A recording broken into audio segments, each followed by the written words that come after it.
Hi everyone, 𝚘𝚙𝚎 here. I'll be answering some questions for the record today.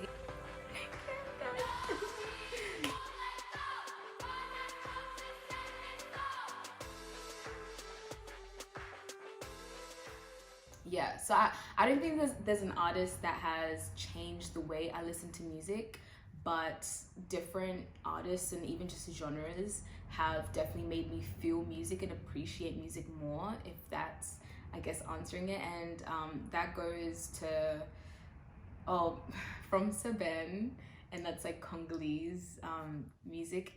That just fills my soul. And I think it's just the amount of love and care that they put into their music, and it's not even theory based, it's all just from the heart, and it's so raw.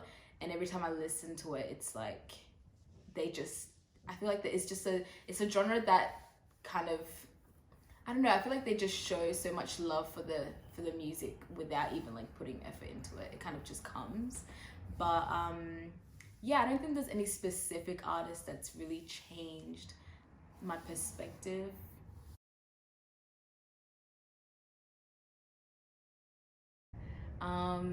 I started releasing music when I was actually at NSS. I went there when I was quite young, and I was just there for the vibes, and we were just recording. And I think a lot of people were just kind of like, you know, you're a good singer, you should do this, you should do that.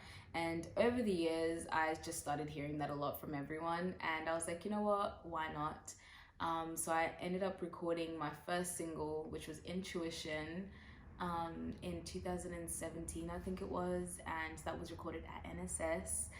And that song was actually dedicated to a friend of mine that passed, and I think it was just like a really sad but great place to start, because it was a song that held a lot of meaning, and I always hold it really close to my heart. So I think just being able to speak and just say the words that I can't verbally through my music was definitely one of the gateways that allowed me to just start releasing my own music. I think it's a bit of both. You think about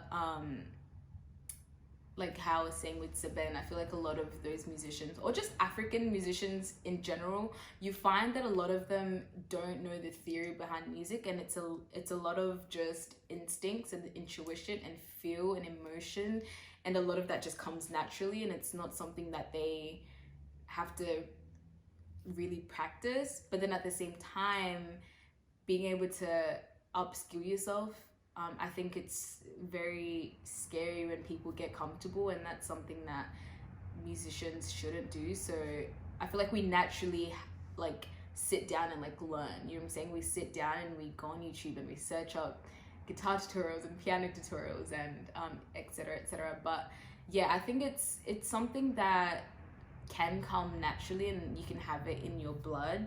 But the way life goes, and just yeah, the way just like music moves, I think it's definitely important to upskill yourself and train and practice, because practice makes perfect. Well, almost perfect.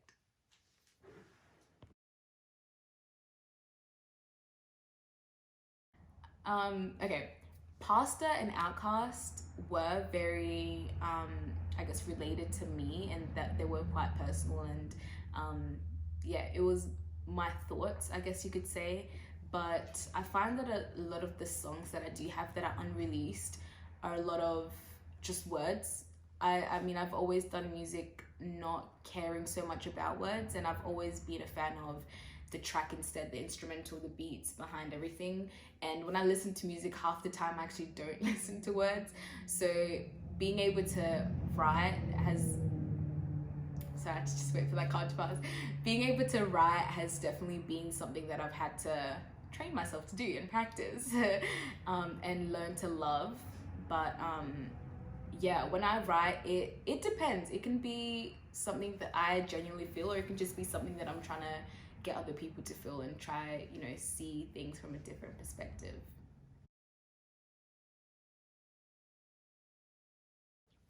Jesus. if that counts. I think it does count. Yes, it does. I mean, naturally, after I record music, I usually send it to a few people, and that includes my dear brother, 𝚘𝚎𝚌𝚘𝚗 WAMEYO. Now, I usually send it to my brother, and he is the first person that gets it because he's not a musician, but he has a good ear, and I love getting a perspective from just a listener's point of view and not another artist who's gonna criticize the melodies and, you know, just the construction of the work.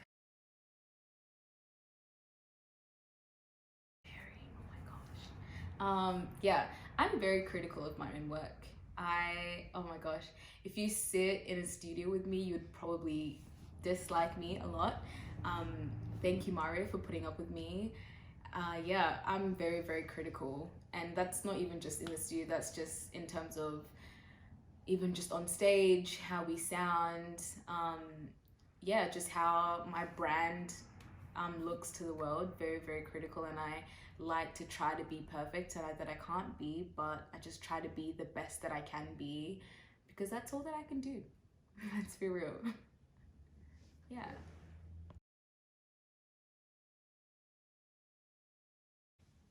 I am still my younger self. I'm still my younger self, okay? No, yeah, I mean, I like to say that I'm young at heart, so yes. No, I mean, it's weird. I actually think about this a lot, how just like the difference of me being a young person into a young adult or whatever it is, and I always try to figure out where the shift was, because I've never really felt a shift. And when I do think about like back then, I always feel like this is how I've always been, and I don't know if that's just me, but yeah, I've always felt like that's just how I've always been.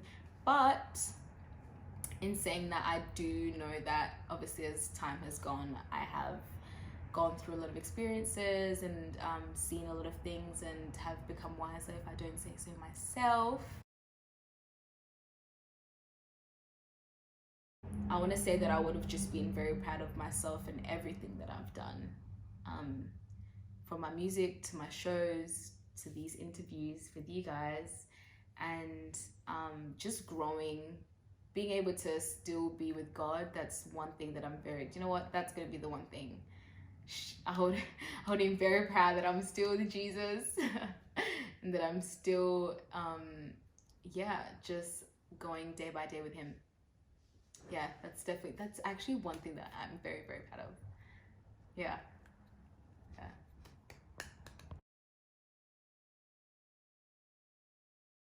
I don't think so.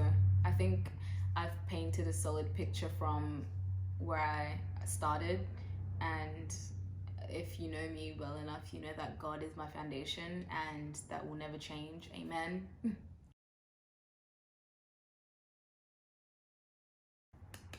Good music. My dad always says, I know good music. That's all I'm hearing in my head right now. Just my dad going, I know good music. I know good music. I think good music is music that you can feel. And I'm not saying that if you personally don't feel a specific song, it doesn't mean that it's good, because there's different genres, there's different styles, there's different words. People are chucking out different meanings for different people, and that may all depend on the experiences that you've had and the things that you've seen or done. And so I think if a song can just be felt, then it's good. And when I say feel, I don't mean like it can be good, bad. If you can cry to a song, be happy to a song, be, you know, mad, whatever it is, as long as there is a feeling, an emotion, or just if it triggers any of your senses, then I think it's a good song. That's good music.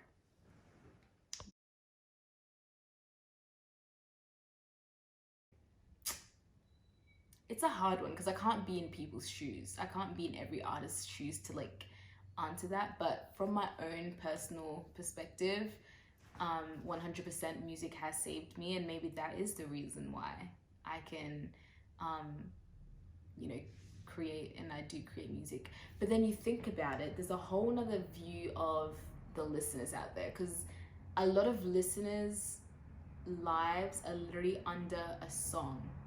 I should stop looking at you. There's a lot of a lot of listeners base. Oh man, I was talking to a friend and it was like, she was saying like people's lives are literally songs. So people base their, but yeah, like people literally base their lives off of songs, and those songs have, I like saved them, but they're not musicians. You know what I'm saying? Does that make sense?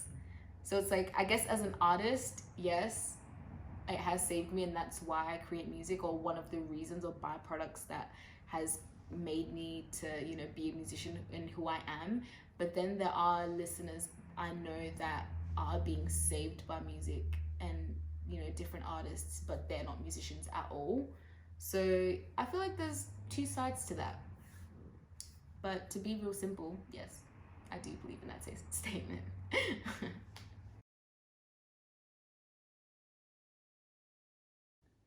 I think right now what I'm doing is like where I want to sit. I've never really felt like I want to do any other genre, so I don't think so. I mean, I think I'm already doing a lot. The space that I'm in right now, I'm, you know, surrounded by rappers, so there's a lot of hip hop, there's a lot of soul, you know, R&B. Yeah, there's a lot of things already around me, and it's already kind of putting me into this lane of creating, you know, music from different, you know, areas. And I guess if you would just listen to Outkast and then listen to Pasta, two completely different, you know, genres, different spaces. So yeah, I think what I'm doing now is probably where I'm going to be sitting for a while, but who's to say for the future? So we'll see where I land.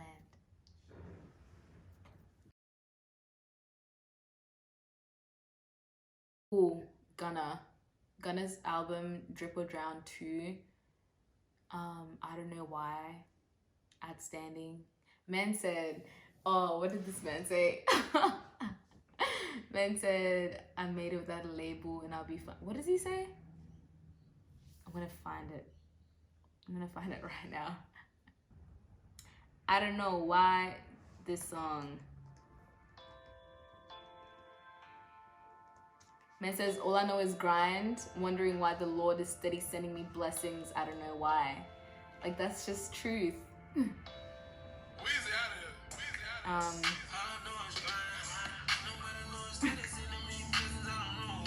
we go. Yeah. I remember that's that line. He says, I done made it without a label. Trust me, I be stable for a while. Yeah. I like that line.